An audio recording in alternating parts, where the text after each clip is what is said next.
Selamat datang di channel Pemuja Malam. Jangan lupa like, share, and subscribe ya. Terima kasih.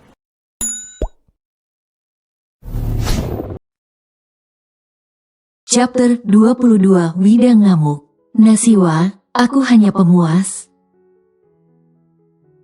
Wida pun akhirnya menurut dan mengikuti kembar tiga dari belakang. Wida sempat khawatir. Pasalnya kembar tiga langsung membuka pintu kamar tanpa mengetuk terlebih dahulu. Kalian kenapa bawa itu ya ampun?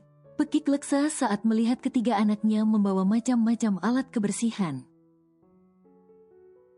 Kita mau hajal papa Kalena sudah nyulik mama. Celetuk Avan mendekati Leksa dan memeluk kakinya. Riko hanya diam. Dia tidak menyangka jika anaknya bisa secerdas ini. Dirinya pun menatap tajam ke arah Wida. Karena lagi-lagi menggagalkan rencananya untuk menyatakan cinta yang romantis ke istrinya. Maaf bos, saya tadi hanya disuruh sama anak bos. Seru Wida. Riko hanya memutar bola matanya. Kenapa ia harus dikelilingi orang-orang yang mengganggu keromantisannya saja? Kali ini kamu lolos sayang, bisik Riko dengan seringainya membuat Leksa merinding. Aduh, pekik Riko saat sesuatu mengenai wajahnya.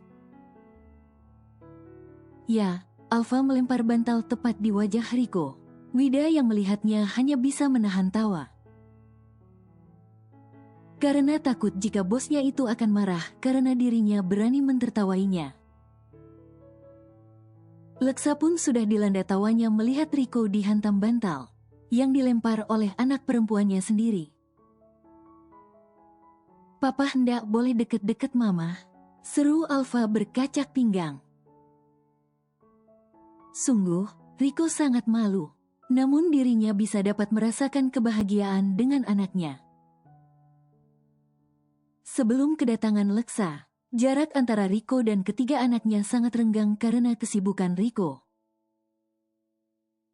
Entah mengapa kali ini setelah datangnya Leksa, mampu menghadirkan kehangatan di dalam keluarga kecil Riko. Riko hanya mendengus kesal dan pergi ke ruangan kerjanya diikuti Wida di belakangnya. Kalian itu kenapa? Tanya Leksa pada ketiga anaknya. Kita mau nyelamatin mama, jawab polos Alfa. Leksa hanya terkekeh kecil melihat tingkah kembar tiga. Mamah itu nggak akan kenapa-kenapa. Kalian jangan gitu lagi sama papa, oke? Seru Leksa. Ish, mamah nggak seru. Seloroh Aven. Hahaha, anak mamah udah gede. Ujar Leksa mengelus rambut Aven. Kini Riko dan Wida tengah berada di depan laptop. Melihat siapa dalang di balik kejadian di kantor. Namun Riko dan Wida hanya melihat seorang office girl yang memasuki ruangan. Dengan segera Riko pun meminta kembali video di tempat pantry mereka. Geram Riko saat melihat siapa yang menimbulkan masalah. Wida juga kaget saat melihat siapa yang telah membuat adik kesayangannya menjadi ternodai. Dirinya pun mengepalkan tangannya. Cepat kau bawa mereka, masukkan ke ruangan bawah tanah. Tegas Riko. Dengan semangatnya Wida pun melangkahkan kakinya. Namun saat akan membuka handle pintu tiba-tiba Riko menghentikan langkahnya. Besok saja, kau itu menggangguku saja, gerutu Riko. Apa itu penting sekarang? Gumam Wida yang sedikit kesal dengan bosnya. Maksud bos? Tanya Wida. Malam ini aku ingin free dulu dengan istriku. Kalau perlu kau bawa saja anakku jalan-jalan. Enteng Riko. Lah bos, itu kan anaknya bos. Geram Wida. Berani lo ngelawan?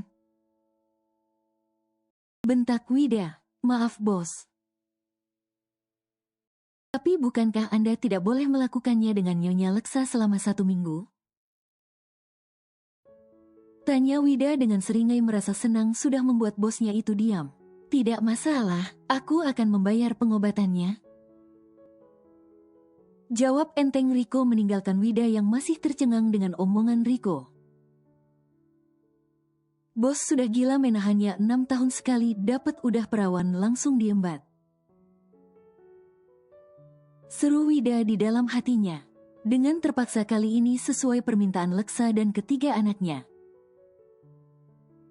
Mereka harus membangun tenda di kamar untuk si kembar 3. Padahal Riko bisa menyuruh anak buahnya untuk mengantar kasur. Namun keinginan tekad Leksa dan kembar 3 membuat Riko hanya bisa menurutinya. Oke, tapi yang tidur di tenda cuma kalian bertiga, Mamah sama Papah tidur di kasur. Ujar Riko membuat Leksa kesal. Pasalnya ia juga ingin merasakan masuk tenda bersama ketiga anaknya. Bukan hanya Leksa namun kembar 3 pun juga kesal dengan papahnya. Ih Papa, Mamah ya tidur sama kita. Pekik Avan. No. Lebih baik tidur sama Mama daripada tidak. Tegas Riko. Leksa mulai kesal dengan keadaan di depannya. Kenapa ayah dan anak bisa seperti ini pikirnya? Lebih baik ya Mamah tidur sama kita Papa, gimana sih? Celetuk Aven, Papa udah besar ya jadi halus belani tidur sendiri. Sahut Alfa, enggak mau pokoknya Papa yang tidur sama Mama. Tegas Riko, bukannya takut namun kembar 3 malah berkacak pinggang. Seakan siap beradu dengan papahnya, Leksa hanya bisa mendengus dan menutup telinganya. Hanya karena Leksa harus tidur di mana, membuat keempat manusia sedarah ini harus bertengkar hebat. Ih Papah cemen, ejek Avan. Timpal Aven dan Alfa membela kakaknya. Sembari tangannya menunjuk jempol ke arah bawah tanda meremehkan. Ya udah kalau kalian nggak mau, kalian tidur di kamar kalian. Enteng Riko, Papa itu sangat menyebalkan. Kesal Aven, ayolah Pah, sekali saja. Papa kan udah tidur sama Mamah setiap hari masak kita sehari aja belum pelna lopah. Geram Alfa mencoba membujuk Riko. Sekali enggak ya, enggak. Jelas Riko, sekali ngeyel yang ngeyel. Tantang Avan, kalian bisa diam enggak? Teriak Leksa yang menggelengkan kepalanya melihat tingkah Riko dan ketiga anaknya. Riko dan kembar 3 pun akhirnya terhenti dan menatap ke arah Leksa dengan tersenyum kikuk. Sedangkan Leksa berkacak pinggang, seakan ingin menghentikan peperangan bodoh antara bapak dan anak. Gini aja deh kita tidur bareng berempat pakai tenda yang besar. Geram Leksa menentukan pilihannya. Tapi, sekali titik ya titik. Tegas Leksa yang sudah memasuki tenda disusul kembar 3.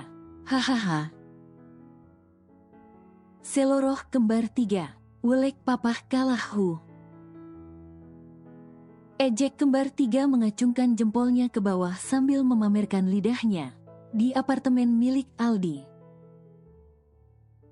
Astaga Om pakai baju dong. Bentak Aisyah saat melihat Aldi yang selesai mandi hanya mengenakan handuk di pinggangnya. Aldi hanya terkekeh melihat Aisyah yang menutup matanya. Aisyah pun mencoba membuka matanya. Namun yang ditemuinya malah Aldi yang sudah berada di depannya, membuat Aisyah terjengkit kaget. Namun dengan segera Aldi menarik pinggang Aisyah membuat mata manik mereka saling bertemu. Kenapa? Suamimu ini memang tampan benar kan? Goda Aldi membuat Aisyah tersadar dan memukul dada Aldi. Om nyebelin, pekik Aisyah. Bisa tidak kau mengubah panggilanmu? Aku ini suamimu sekarang bukan orang asing. Seru Aldi yang semakin mengeratkan pelukannya. Iya, tapi lepasin dulu Om. Ujar Aisyah yang mencoba melepas pelukan Aldi. Bilang dulu baru lepas. Seru Aldi mengecup sekilas bibir Aisyah. Aisyah hanya tersenyum kecil dan merona dengan tingkah Aldi. Aldi pun terkekeh melihat tingkah istri kecilnya. Lalu aku harus manggil apa? Tanya Aisyah. Coba sebutkan yang biasa seorang istri memanggil suaminya. Seru Aldi mendekatkan wajahnya. Kak. Aldi pun menggeleng. Mas. Aldi pun menggeleng. Suamiku. Lagi-lagi Aldi menggeleng. Sayang. Lirih Aisyah membuat Aldi tersenyum. I like that. Seru Aldi menggendong Aisyah ala bridal. Om mau ngapain? Ujar Aisyah yang menggerakkan kakinya mencoba turun dari gendongan Aldi. Apa kau bilang? Sayang, mau ngapain? Ucap Aisyah malu-malu. Kau lupa jika ini malam pertama kita. Bisik Aldi membuat Aisyah mendelik. No sayang lepasin, itu sakit. Teriak Aisyah yang mengingat kejadian di mana dirinya hilang mahkotanya. Maafkan aku tapi kali ini aku akan lembut, janji. Deep voice Aldi membuat Aisyah hanya bisa menurutinya. Aku tidak menyangka akan menikah dengan bocil. Timpal Aldi. Bocil gini tapi udah kamu suka kan? Kesal Aisyah menjewer telinga milik Aldi. B. Pekik Leksa pelan karena Riko pindah tempat dan berada di samping Leksa saat ini. Kau itu jangan membangunkan anak-anak. Seru Riko yang mulai tertidur memeluk Leksa dari belakang. Leksa hanya diam menerima pelukan Riko. Karena memang kini dirinya sedang berada di dekat kembar tiga. Riko pun dengan jahilnya mulai menjilati dan menggigit kecil leher Leksa. Membuat Leksa menahan ringisannya takut membangunkan ketiga anaknya. B. Lirih Leksa. Karena Riko tidak menghentikan kegiatannya. Dengan terpaksa Leksa pun membalikkan badannya dan menatap tajam ke arah Riko. Riko pun dengan santainya malah menarik pinggang Leksa sehingga Leksa pun jatuh ke dekapannya. Aku haus, seru Riko yang mulai menaikkan atasan Leksa. Leksa hanya mendengus. Percuma saja jika anaknya ikut tidur jika akhirnya tetap saja Riko mengganggunya. Di kasur aja nanti anak-anak keganggu. Kesal Leksa yang langsung melepas pelukan dan keluar dari tenda. Riko pun tersenyum kemenangan kini pandangannya mengarah ke arah ketiga anaknya. Kalian dengar itu, tetap saja papa yang menang. Seru Riko menunjuk-nunjuk ke arah ketiga anaknya yang masih tertidur pulas. Lihat saja besok pagi, kalian tidak akan melihat mamah kalian tidur bersama kalian welek. Seru Riko menjulurkan lidahnya dan keluar dari tenda. Wida dan Nasiwa kini telah sampai di apartemennya. Setelah makan malam dari mansion Mahardika, dengan cepat Nasiwa pun berlari memasuki kamar dan masuk kamar mandi. Karena menahan air kencingnya, Wida menggelengkan kepalanya dan melepas dasi dan kancing atas kemejanya. Dirinya mulai mengotak-atik laptopnya dan memeriksa berkas perusahaan. Nasiwa yang selesai urusannya pun keluar dan melihat suaminya tengah berkutat di depan laptop. Alhamdulillah. Gumam Nasiwa yang segera mengganti pakaiannya dengan piyama. Dan masuk ke selimut tanpa menghiraukan suaminya sama sekali. namun beberapa saat membolak-balikan tubuhnya. Tetap saja dirinya tidak dapat memejamkan matanya. Dirinya mencoba membuka sedikit matanya dan melihat Wida yang masih sibuk dengan pekerjaannya. Nasiwa pun mendengus dan akhirnya kembali memejamkan matanya. Namun saat ia membuka matanya, tiba-tiba Wida sudah berada di depannya membuat ia langsung terbangun dari duduknya. "Bapak mau apa?" tanya Nasiwa yang menguncir rambutnya karena sudah tidak mengantuk. "Kau memanggilku apa?" tekan Wida membuat Nasiwa gugup. "Mas mau apa?" tanya Nasiwa lagi. "Kau bisa membuatkanku kopi?" tanya Wida. "Tentu," ujar Nasiwa yang langsung melangkahkan kakinya menuju dapur. Beberapa saat kini kopi Wida sudah berada di depannya, dan Nasiwa hanya duduk memperhatikan Wida yang tengah bekerja. "Mas nggak capek?" tanya Nasiwa tiba-tiba membuat Wida menengok ke arah Nasiwa. "Kau yang tidak capek memperhatikanku terus atau kau memang menungguku?" seringai Wida yang menutup laptopnya dan mulai membuka kancing kemejanya. Berjalan ke arah Nasiwa. "Ong, kenapa jadi gini?" resah Nasiwa yang celingak-celinguk mencoba mencari jalan keluar. "Enggak jadi mas, bisa lanjutkan,"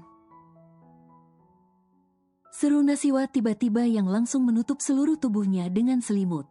Membuat Wida tertawa kecil melihat istrinya menggelengkan kepalanya dan menindih tubuh Nasiwa yang tertutup selimut. Membuat Nasiwa kaget. "Ah!" teriak Nasiwa membuka selimutnya. Dan terlihatlah Wida yang berada di atasnya dengan bertelanjang dada. "Mas, ayolah, satu malam saja kita tidak melakukannya, aku capek," keluh Nasiwa yang tidak dihiraukan Wida. "Mas, kenapa kau selalu saja memperlakukanku seperti ini?" seru Nasiwa lagi dengan nada sendu. "Apa maksudmu?" heran Wida. "Kau menganggapku seperti pemuas nafsumu saja. Tapi jika mas bosan pasti meninggalkanku?" lirih Nasiwa. "Kenapa kau berpikir seperti itu?" bentak Wida. Nasiwa pun mendorong tubuh Wida dan turun dari kasurnya. "Apa mas akan menceraikanku?" "Sama sekali mas tidak pernah menganggapku istri tapi hanya pemuas nafsumu," kesal Nasiwa. "Nasiwa," bentak Wida. "Kau jangan membuatku marah," tegas Wida. Wida pun meninggalkan Nasiwa dan melangkah pergi dengan perasaan kesal dan marah. "Mas yang kenapa? Aku takut kalau mas meninggalkan aku yang sudah tidak suci lagi,"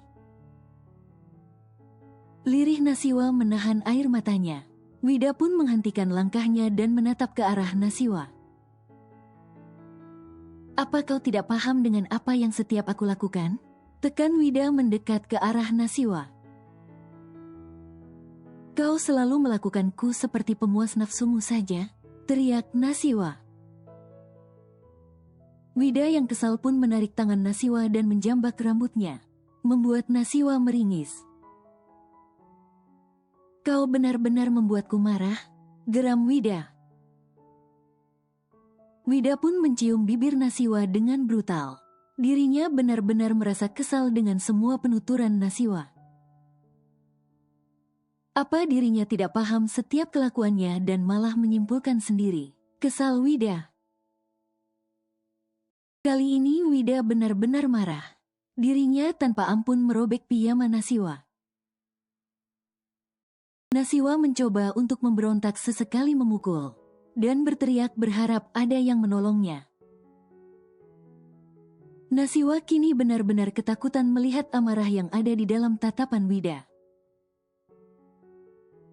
Dengan kasar pula Wida melakukan penyatuannya dengan Nasiwa. Nasiwa semakin memperkeras air matanya, menahan rasa sakit di sekujur tubuhnya dan pikirannya. Setiap kali Nasiwa memaki semakin membuat Wida merasa sakit hati. "Kau brengsek," teriak Nasiwa. Setelah beberapa saat barulah Wida selesai. "Pikirkanlah kesalahanmu." Tegas Wida meninggalkan Nasiwa yang terisak menutupi tubuh polosnya dengan selimut. Kau jahat, aku benci kau," lirih Nasiwa saat Wida menghilang dan keluar dari kamarnya. Di ruangan Wida, teriak Wida menghantam pintu ruangannya berkali-kali, sehingga membuat tangannya berdarah. "Aku sangat kesal jika dia menganggapku sebagai pria brengsek yang menjadikannya pelak." Teriak Wida menarik rambutnya. Sebenarnya Wida merasa bersalah karena telah melakukan penyatuannya dengan Nasiwa secara kasar.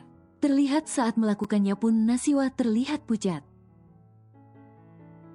"Maafkan aku," lirih Wida. Bersambung.